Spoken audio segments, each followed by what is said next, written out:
So in the last video, I was talking about the ideas of multidimensional progression and how we don't want to focus on one area at the expense of another, frequency, intensity, and technique. And how a lot of times if we focus on one but ignore the other two, our strength shifts around rather than actually grows and develops. The point I wanted to make in today's video is that the best types of exercises to use for this sort of thing is the most basic, mundane styles of movement that we can possibly come up with.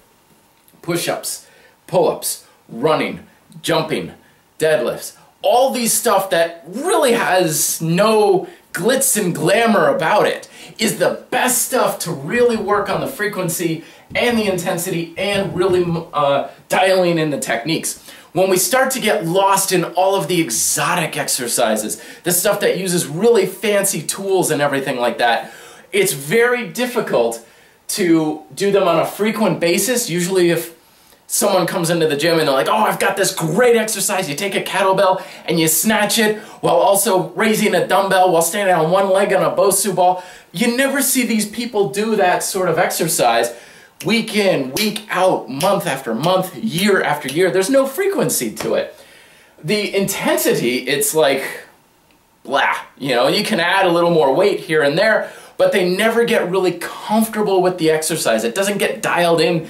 It doesn't become part of, like, they feel it in their bones, which is required for you to really step up and start making the exercise harder. And then, of course, the technique, they're just like, well, it's a funky exercise, I just do it. And they're not really thinking, well, how do I make it better? And if they try and figure out how to make it better, there's no experts out there or videos on how to do it better. But if you went online and you said, how do I do better pull-ups?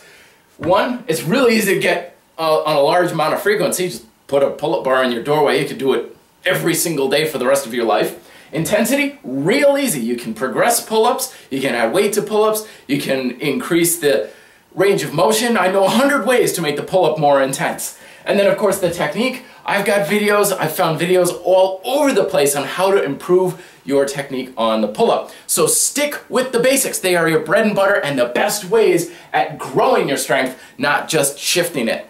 Thoughts down below. Till then, be fit, live free.